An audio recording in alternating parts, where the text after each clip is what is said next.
नमस्कार दोस्तों, आप सभी का स्वागत है टू डू एस में। हम बात करेंगे आज इकोनॉमिक्स और जनसंख्या के बीच का एक रिलेशन है। टॉपिक है पॉपुलेशन वर्सेस इकोनॉमिक्स। तो कैसे होता है इसको थोड़ा चार्ट से समझेंगे और थोड़ा कंसेप्ट बेस्ड है। अर्थव्यवस्था व जनसंख्या।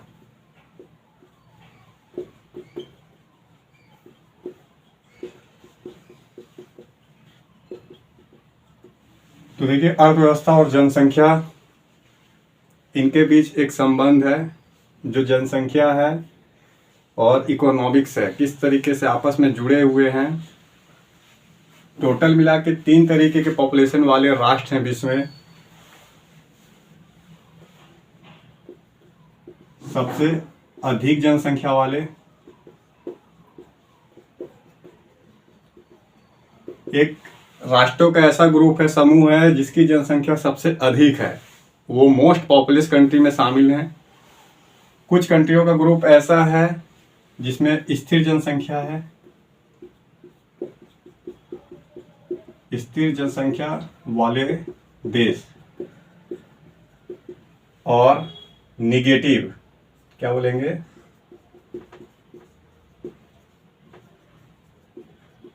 निगेटिव जनसंख्या वाले देश। तो निगेटिव जनसंख्या में ग्रोथ रेट है, एक गिरावट वाले हैं।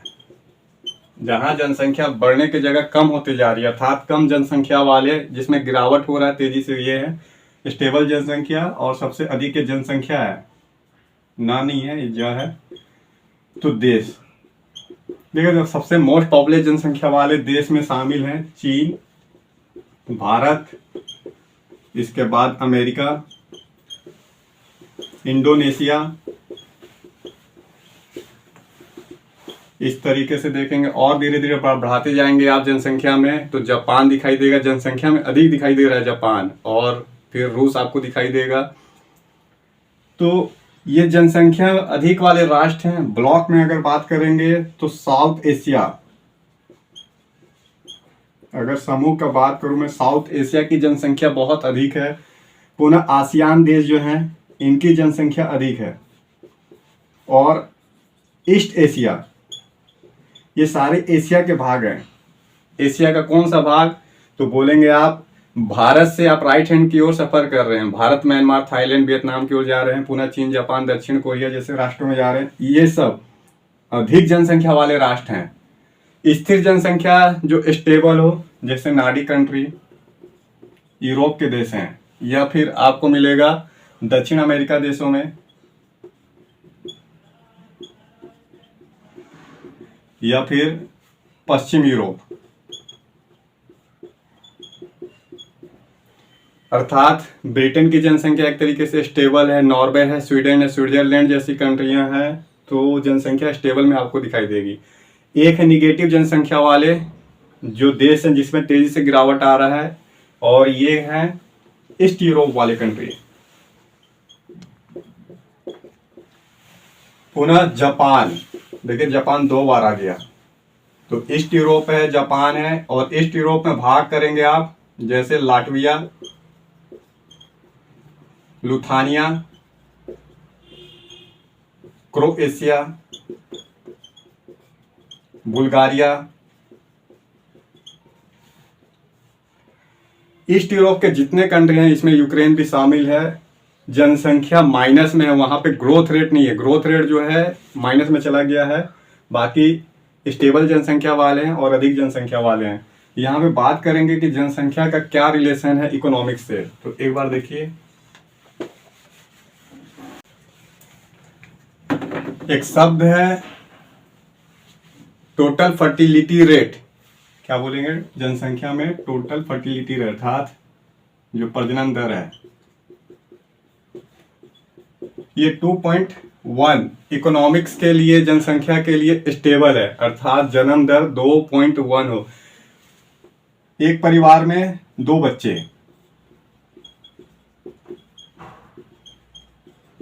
2 बच्चे में एक क्या हो जाए, फीमेल हो जाए, और एक मेल रहे, तो मेल और फीमेल का कॉम्बिनेशन अर्थात जोड़ा हमेशा से इकोनॉमिक्स में जनसंख्या के लिए स्टेबल जनसंख्या रहती है। ये जनसंख्या अर्थात जो 2.1 रिप्लेसमेंट रेट होता है इकोनॉमिक्स में जनसंख्या में, ना तो जनसंख्या बढ़ती है ना तो घटती है, स्टेबल जनसंख्या, स्थिर जनसंख्या।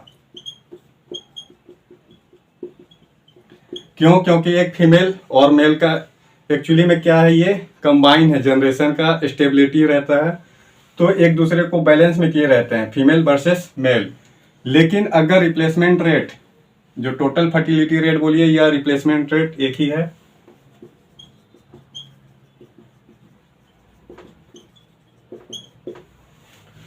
अगर टोटल फर्टिलिटी रेट यही है, इसका शॉर्टकट है टोटल फर्टिलिटी रेट 3 रहे, तो यहाँ पे क्या रह सकता है, 2 फीमेल और 1 मेल, या फिर 2 मेल 1 फीमेल।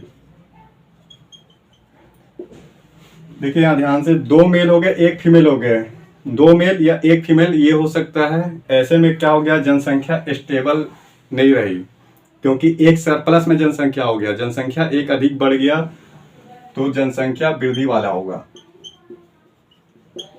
जनसंख्या वृद्धि वाले। यहाँ पे क्या था, इस सिनेरियो में स्थिर जनसंख्या, इस सिनेरियो में क्या है, स्टेबल जनसंख्या, सॉरी अधिक जनसंख्या वाले, ग्रोथ रेट है। एक तीसरा जो बात कर रहे हैं हम लोग निगेटिव वाला, जब टोटल फर्टिलिटी रेट कितना रहे, ये रहे 2.1 से कम, अर्थात मान लेता हूं मैं 1 रहे, तो 1 रहे तो स्टेबल जनसंख्या नहीं रहेगी, जनसंख्या में गिरावट आएगा। उस कंट्री का समय के साथ जनसंख्या क्या होते जाएगा, कम होते जाएगा, और एक टाइम ऐसा रहेगा कि वहां पे एजिंग उम्र वाले लोग अधिक रहेंगे, यंग जनरेशन कम रहेगा। और इस सिनेरियो में क्या रहेगा, तो यंग जनरेशन अधिक रहेगा और एजिंग एज कम रहेगा, अर्थात जो है जन्म दर अधिक होने के कारण जो बच्चे हैं, यूथ आबादी, उसकी अधिक जनसंख्या इसमें रहेगी। इसमें बुजुर्गों की आबादी अधिक रहेगी, और ये वाले में स्टेबल जनसंख्या है, न तो अधिक बुजुर्ग होंगे ना तो यूथ अधिक होंगे। अब होता क्या है, इस सिनेरियो में जनसंख्या का टोटल फर्टिलिटी रेट 2.1 है या 3 है, या 2.1 से क्या हो जाए, कम है। तो एक बार जनसंख्या को देख लेते हैं, जनसंख्या किस तरीके का संसाधन है, रिसोर्स है। रोजगार अधिक रहने से क्या रहेगा, परचेस पावर अधिक रहेगा, बोलेंगे प्रति व्यक्ति आय अधिक हो जाता है।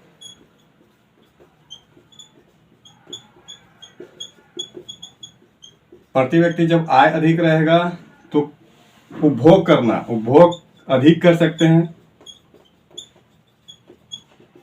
और जब उपभोग अधिक करेंगे तो क्या हो जाएगा, उद्योगों का विकास होगा, सेवा क्षेत्र का विकास होगा, फलस्वरूप ओवरऑल जीडीपी बढ़ेगी।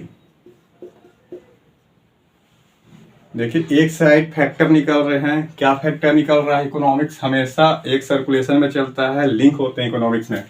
अगर जनसंख्या अधिक है तो श्रम बल अधिक रहेगा, काम करने वाले लोग अधिक रहेंगे, जब काम करने वाले लोग अधिक रहेंगे, इसमें स्किल्डफुल जनसंख्या अधिक रहेगी तो रोजगार अधिक मिलेगा, जब रोजगार अधिक मिलेगा तो प्रति व्यक्ति आय भी अधिक रहेंगे, उपभोग अधिक होगा, अधिक मात्रा में उपभोग करेंगे, अर्थात व्यय अधिक कर रहे हैं, खर्च अधिक कर सकते हैं।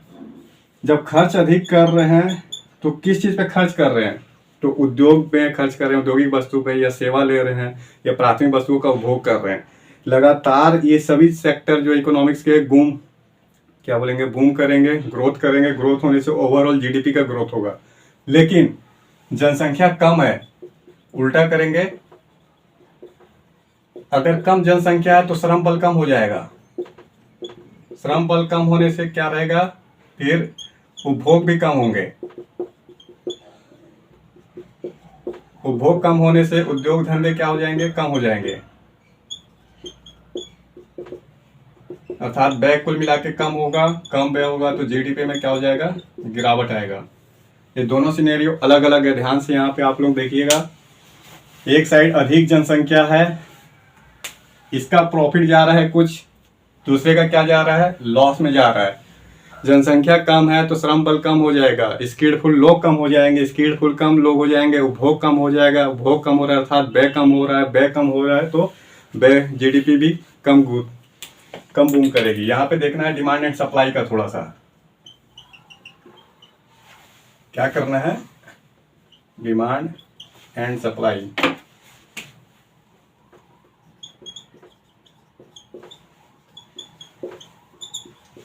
ये दो चीज है, डिमांड एंड सप्लाई, जिस पे पूरा इकोनॉमिक्स चलता है। अधिक जनसंख्या है, श्रम बल अधिक है, अधिक उद्योग धंधे चलेंगे क्योंकि डिमांड अधिक होगी। अगर डिमांड अधिक है तो फैक्ट्री हमेशा बूम करते रहेंगे, सेवा क्षेत्र प्राथमिक क्षेत्र हमेशा मांग में रहते हैं, उनकी मांग अधिक होती रहेगी। दूसरी ओर सप्लाई भी क्या अधिक मात्रा में होते रहेंगे, तो डिमांड एंड सप्लाई दोनों बढ़ने से इकोनॉमिक्स बढ़ेगी। अगर जनसंख्या कम है तो डिमांड एंड सप्लाई भी कम हो जाएंगे, धीरे धीरे वहाँ पे ग्रोथ रेट कम हो जाएगा। भारत में क्या है, एक बड़ा मार्केट क्यों है भारत, विशाल बाजार के रूप में क्यों जाना जाता है भारत, क्योंकि मास लेवल पे जनसंख्या है। देखिए भारत की स्थिति ये है, अधिक जनसंख्या वाला राष्ट्र है भारत। तो भारत में क्या है, जनसंख्या अधिक होने के कारण स्किल्डफुल वर्कर भी अधिक हैं, धीरे धीरे बढ़ रहे हैं, सरकार स्किल्ड पे अधिक ध्यान दे रही है। तो स्किल्ड वर्कर हैं अर्थात श्रम बल है। अब श्रम बल अधिक है, ये क्या कर रहा है, भारत अपने फैक्ट्री उद्योगों के लिए श्रम तो उपलब्ध करा रहा है, साथ साथ में विश्व के अन्य राष्ट्रों के लिए भी श्रम उपलब्ध करा रहा है। तो भारत क्या है, श्रम उपलब्ध करा रहा है, किन राष्ट्रों में उपलब्ध करा रहा है, जैसे बोलेंगे खाड़ी के देश, पूरा यूएसए या पश्चिम यूरोप बोलिए, इनको श्रम उपलब्ध कराता है भारत। भारत से काफी लोग खाड़ी के देश में जाते हैं, सऊदी अरब, कुवैत, बहरीन, कतर जैसे देशों में जाते हैं, मिडिल ईस्ट में जाते हैं, पुनः यूएस कनाडा में जा रहे हैं, ऑस्ट्रेलिया में जा रहे हैं, ये पश्चिम यूरोप जैसे ब्रिटेन में जा रहे हैं, जर्मनी, नार्डिक कंट्री में जाते हैं, इटली, फ्रांस में। तो श्रम बल भारत क्या कर रहा है, जो श्रम की उपलब्धता है सिर्फ इंडिया में ही नहीं वर्ल्ड लेवल पे करता है। फलस्वरूप भारत को क्या मिलता है, बड़ी मात्रा में रेमिटेंस बोलते हैं इसे, रेमिटेंस अर्थात एक तरीके का पैसा, करेंसी बाहर से आता है भारत के अंदर। तो जीडीपी ऑटोमेटिक बूम कर रहा है। ये पैसा किस पे खर्च हो रहे हैं, तो डिमांड पे खर्च हो रहे हैं, जैसे औद्योगिक वस्तु, सेवा क्षेत्र और प्राथमिक वस्तु पे उपभोग हो रहे हैं। रिजल्ट ये है कि जीडीपी भी बढ़ता है और उपभोग क्या है, बाजार के रूप में। तो भारत के पास ये जो पॉपुलेशन है, जनसंख्या, अधिक जनसंख्या जो है वो एक उपभोग बाजार के रूप में है कि अगर टीवी आए, फ्रिज आए, कूलर, वॉशिंग मशीन, मोबाइल जैसी वस्तुओं का डिमांड अधिक रहता है क्योंकि जनसंख्या अधिक है। तो एक बड़ा बाजार है उपभोग करने के लिए, रिजल्ट है जनसंख्या के कारण इकोनॉमिक्स बूम कर रही है। अगर उल्टा कर दूं मैं, जैसे जापान है, क्या बोलेंगे, जापान या लाटविया, लुथानिया,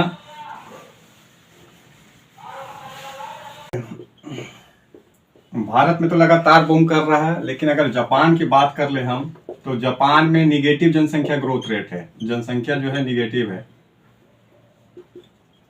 अर्थात माइनस में जनसंख्या जा रही है, डिक्लाइन हो रहा है जनसंख्या लगातार, जापान की जनसंख्या कम हो रही है। वहां पे बुजुर्ग आबादी अधिक है। जब बुजुर्ग आबादी अधिक रहती है तो बुजुर्ग आबादी अधिक रहने के कारण इनके स्वास्थ्य पर अधिक खर्च करना पड़ता है। स्वास्थ्य पर खर्च क्या होता है, बढ़ जाता है, देख रेख में खर्च बढ़ जाता है। इनको अच्छा, जो बुजुर्ग आबादी रहते हैं इनके केयर टेक पे अधिक खर्च करना पड़ता है। बुजुर्ग जनसंख्या है तो खर्च अधिक करना होगा, जैसे हेल्थ हो या पोषण हो। रिजल्ट ये रहता है कि जनसंख्या के कारण निगेटिव अगर हो, जनसंख्या क्या रहे, निगेटिव रहे, तो जीडीपी में भी गिरावट आता है। धीरे धीरे जापान की जनसंख्या देखेंगे घट रही है, उसका जीडीपी लगातार क्या है, एक गिरावट की ओर जा रहा है। जिस तरीके से बढ़ना चाहिए था उस तरीके से नहीं बढ़ रहा है। तो विशाल जनसंख्या, लेकिन विशाल जनसंख्या में भी बुजुर्गों की आबादी अधिक है। ये एक साइड है। अधिक जनसंख्या वाले राष्ट्रों में नाइजीरिया, पाकिस्तान, बांग्लादेश। इसमें नाइजीरिया देखिए, यह पाकिस्तान, इनकी जनसंख्या अधिक है, ग्रोथ रेट भी अधिक है, टोटल फर्टिलिटी रेट 3 के ऊपर है। तो जनसंख्या लगातार बूम कर रही है। अब यहाँ पे युवा आबादी अधिक है। अब युवा आबादी अधिक है, अंडर जो 15 है या 20 के अंडर में, 20 वर्ष के अंदर मान ली या 15 वर्ष के अंदर मान ले आप, तो युवा आबादी है। इस पे क्या होगा, भरण पोषण पे खर्च करना होता है, भोजन पे, स्वास्थ्य पे, इनके देखभाल पे अधिक खर्च करना होगा। रिजल्ट रहे भोजन पोषण स्वास्थ्य पे अधिक खर्च करने के कारण क्या रहता है, उपभोग अधिक हो रहा है और इन यहाँ पे उद्योग धंधे फैक्ट्री की भारी कमी है, स्किल्ड वर्कर की कमी है। जो श्रम बल तो है इनके पास लेकिन स्किल्डफुल वर्कर नहीं है, फैक्ट्री नहीं है, उद्योग धंधे नहीं है। रिजल्ट अधिक, रिजल्ट ये है कि जो कंजप्शन हो रहे हैं भोजन या स्वास्थ्य पे युवा जनसंख्या द्वारा हो रहे हैं और ऐसे में जीडीपी को नुकसान पहुंचता है, जीडीपी क्या है, कम हो जाता है।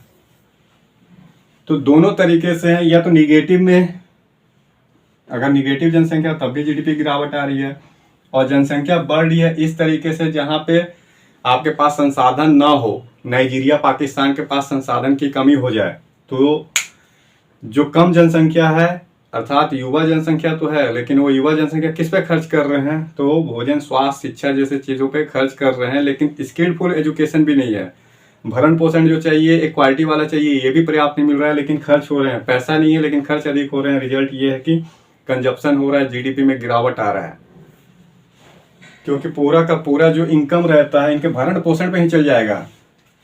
मामला क्या है कि जो आमदनी हो रहे हैं वह भरण और पोषण, ये दो शब्द आ रहे हैं, इसी पे खर्च हो जाएगा।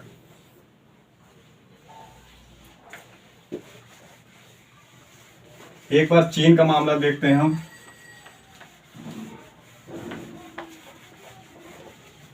देखिए चीन का क्या मामला है।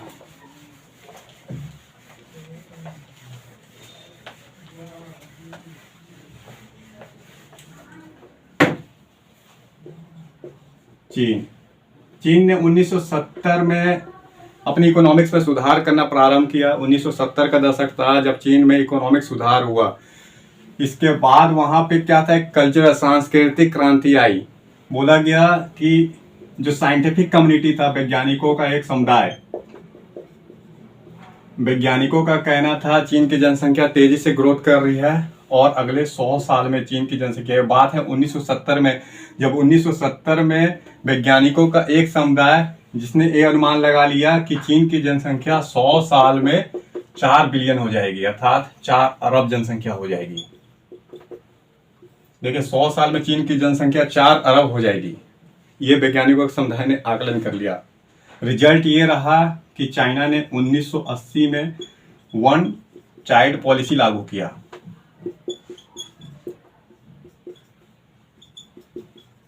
क्या हुआ, चाइना ने 1980 में एक बच्चे की नीति लागू कर दी। जो कपल रहेंगे, जो जोड़ा रहेगा, वो सिर्फ एक बच्चे जन्म देगा। चाइना की सरकार ने फोर्सफुली अबॉर्शन कराया, फर्टिलाइजेशन रेट को कम करने के लिए लगातार प्रोपोगेंडा किया, प्रचार प्रसार किया। चाइना में कम्युनिस्ट पार्टी की सरकार है, डेमोक्रेसी है नहीं, पूरा का पूरा सरकारी चलाती है। कौन सा सिस्टम है वहाँ पे, बोलेंगे कम्युनिस्ट सिस्टम प्रणाली चलते हैं। रिजल्ट ये है, मजबूर किया गया जो परिवार थे कि एक बच्चा चलाए, वन चाइल्ड माइंडसेट तैयार किया गया, अर्थात दिमाग में ही डाल दिया गया एक जोड़ा रहे, सॉरी जो जोड़ा है वो 1 बच्चे ही रखेगा, 2 बच्चे पे प्रतिबंध लगा दिया गया। बहुत सारी सुविधा को देना, अगर 2 बच्चे से अधिक रखे कोई तो बहुत सारी सुविधा से वंचित कर दिया जाता था।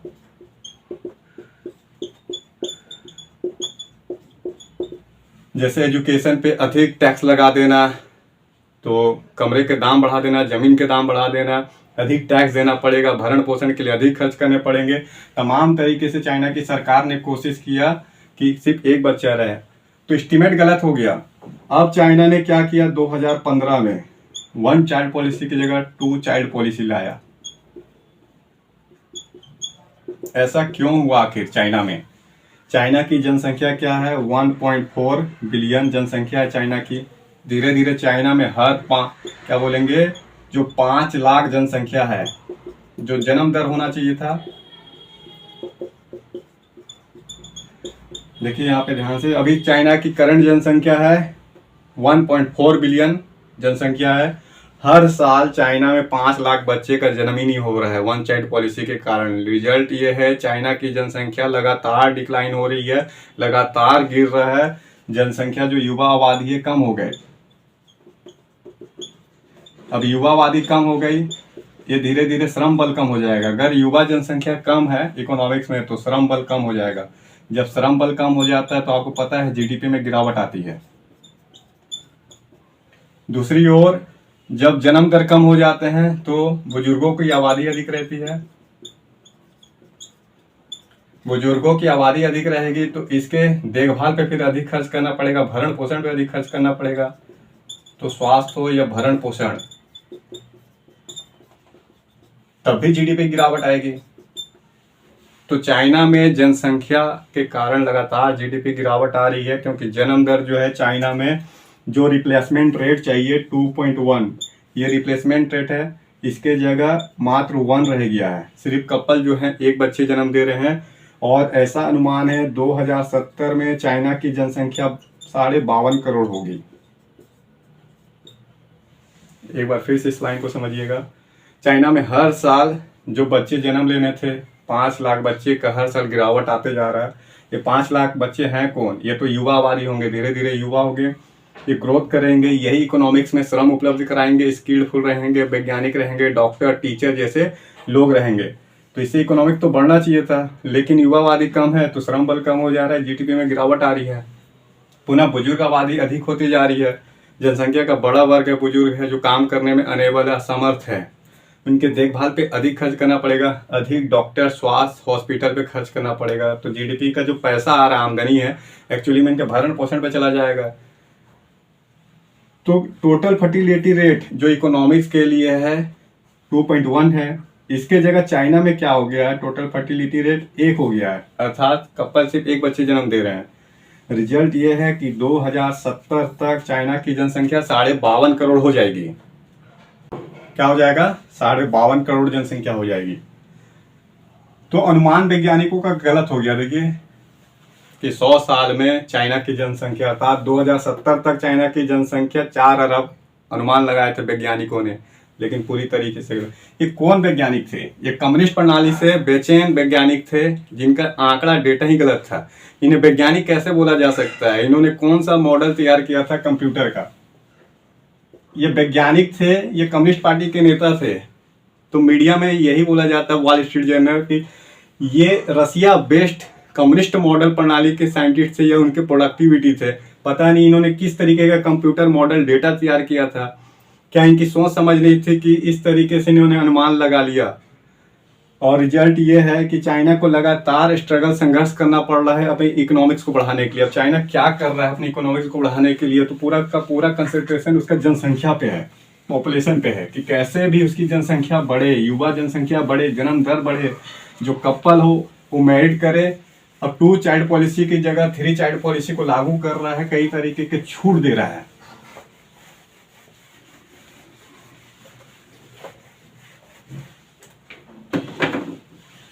अब चीन क्या कर रहा है? बोलेंगे अब चाइना क्या कर रहा है? बोलेंगे 3 बच्चे की पॉलिसी। पिछले साल इसने 3 बच्चे की नीति लागू कर दिया। अब बच्चे को क्या करा रहा है कि जो परिवार रहता है उस पे बच्चे की कोई जिम्मेदारी ना हो, कोशिश करे सरकार पूरी जिम्मेदारी बच्चे को उठा ले, ताकि अधिक से अधिक बच्चे जन्म दे सके वहां पे।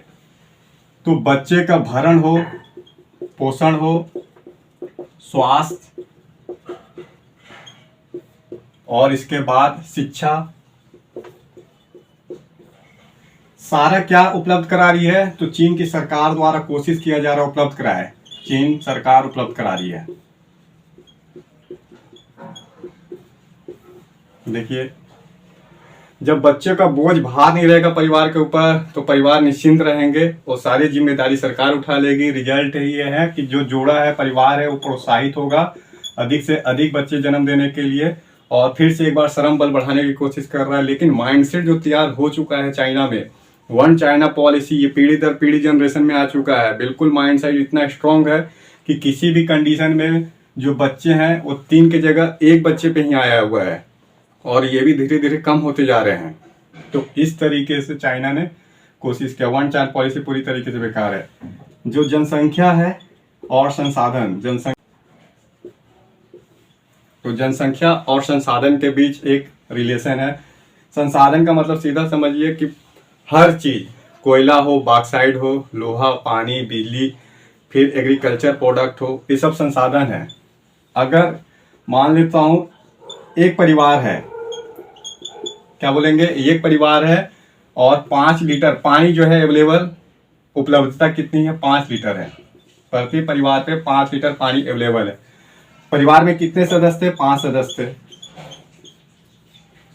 संसाधन के रूप में मैंने क्या लिया है, पानी लिया है। हर चीज एक संसाधन हो सकती है।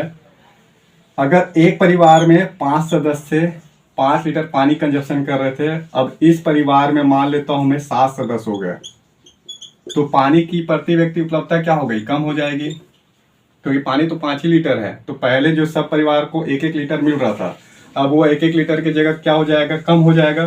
कितना कम हो जाएगा, 5/7। पहले क्या था, 5/5, 1 लीटर अवेलेबल थे, अब इतना अवेलेबल रहेगा। तो निश्चित है कि संसाधन कम हो जाएंगे। और पानी क्या है, एक निश्चित मात्रा में ही प्रकृति की देन है। आप लाख कोशिश कर लेंगे तो पानी अवेलेबल नहीं रहेगा, धीरे धीरे पानी कम ही होते जा रहे हैं।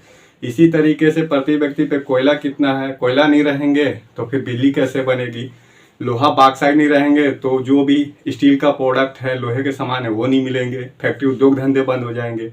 चूना पत्थर कितना प्रति व्यक्ति पे, फिर एग्रीकल्चर प्रोडक्ट कितना मिलेगा, एक लैंड की जो उपजाऊ शक्ति रहती है वो भी सीमित। तो यही है जनसंख्या और संसाधन के बीच का एक रिलेशन है। देखिए माल्थस जो थे जनसंख्याविद थे, पहले ही माल्थस एक महान वैज्ञानिक रह चुके हैं, इन्होंने जनसंख्या के बारे में अनुमान लगाया था। अब जनसंख्या क्या है आपका और इकोनॉमिक्स के बीच फिर से एक बार आ जाते हैं, रिलेशन किस तरीके से है। तो चाइना मॉडल पूरी तरीके से विफल है और ईस्टर्न यूरोप में भी जनसंख्या कम होने का कारण है। काफी सारे देश हैं जनसंख्या बढ़ाने की कोशिश कर रहे हैं, जैसे सिर्फ चाइना ही एग्जाम्पल नहीं है, चीन के साथ साथ जापान और जो रूस है ये भी कोशिश कर रहे हैं कि अपनी जनसंख्या बढ़े। बहुत सारी सब्सिडी छूट दे रहे हैं। कैसे दे रहे हैं सब्सिडीज, छूट, ब्याज दर में छूट, मकान अवेलेबल करा रहे हैं, बिजली में छूट, रोजगार में, एजुकेशन, शिक्षा, स्वास्थ्य, हेल्थ, सारे चीजों में जो परिवार है उसको छूट दिया जा रहा है। जो कपल है, जोड़ा है, जो न्यू मैरिड कर रहे हैं, उनको कोशिश किया जा रहा है हर तरीके से अवेलेबल कराया जाए ताकि उन पर कोई बोझ ना हो, वो निश्चिंत रहे बच्चे को लेके। अब इसमें 2 चीज हो सकते हैं, एक इकोनॉमिक ग्रोथ रेट है, मान लेता हूं इकोनॉमिक्स जो ग्रोथ रेट है, और दूसरे साइड आपकी जनसंख्या है। देखिए एक साइड है जनसंख्या, दूसरे साइड इकोनॉमिक ग्रोथ। अगर प्रति साल हर साल इकोनॉमिक्स ग्रोथ मान लेता हूं मैं 3% है, इधर जनसंख्या ग्रोथ रेट हर साल 4% है, तो ऐसे में इकोनॉमिक्स आपका लग तो रहा है बढ़ रही है, लेकिन रियल में क्या है, जनसंख्या अधिक हो गया, ये अधिक हो गया, ये कम हो गया, क्योंकि ये 3% से बढ़ रहा है, 4% से बढ़ रहा है। तो जो भी जीडीपी ग्रोथ बढ़ रहा है वो जनसंख्या के कारण समाप्त हो जाएंगे। अब अगर इकोनॉमिक्स ग्रोथ इधर मान लेता हूँ मैं 6% है, जनसंख्या ग्रोथ रेट 2% है, तो यहाँ इकोनॉमिक्स अधिक है। तो इकोनॉमिक्स जो बूम करेगा, जो इकोनॉमिक्स में पैसे आ रहे हैं वो सारा का सारा ही जनसंख्या को अवेलेबल हो सकता है। इनका लाइफ अर्थात क्वालिटी क्या है, जीवन की गुणवत्ता बढ़ जाएगी। जीवन की गुणवत्ता जिसे बोलते हैं क्वालिटी, पूरा इकोनॉमिक्स का फोकस इसी पे रहता है। हर कंडीशन पे इकोनॉमिक्स यही चाहता है कि जीवन की क्वालिटी क्या है, बढ़े। इस कंडीशन में जीवन की क्वालिटी बढ़ जाएगी जब इकोनॉमिक्स का ग्रोथ रेट 6% है, जनसंख्या ग्रोथ रेट 2% है। लेकिन इस स्थिति में जीवन की क्वालिटी क्या है, कम हो जाएगी, क्योंकि इकोनॉमिक्स ग्रोथ रेट 3% है, जनसंख्या 4% है, तो क्वालिटी ऑफ लाइफ कम हो जाएंगे। ओवरऑल आपका ये है, सरकार हमेशा कोशिश करती है कि जो जनसंख्या रहे स्टेबल में रहे, अधिक जनसंख्या ग्रोथ रेट ना रहे। कोशिश किया जाता है इकोनॉमिक्स को बूम कराने का, और चाइना की सरकार हो या फिर रूस की सरकार, पूरा ईस्टर्न यूरोप देश, वो लगातार क्या कर रहे हैं, सब्सिडीज दे रहे हैं, छूट दे रहे हैं, लाभ ब्याज पे छूट दे रहे हैं, मकान, बिजली से लेके रोजगार, education, health, A to Z परिवार को, जो नए कपल हैं उनको अवेलेबल करा रहे हैं। लेकिन ऐसा संभव नहीं है, क्योंकि एक बार जब माइंडसेट तैयार हो जाए तो बिल्कुल वो पीढ़ी दर पीढ़ी चलते रहता है। बस आज के लिए यही, जनसंख्या versus population, sorry economics versus जनसंख्या।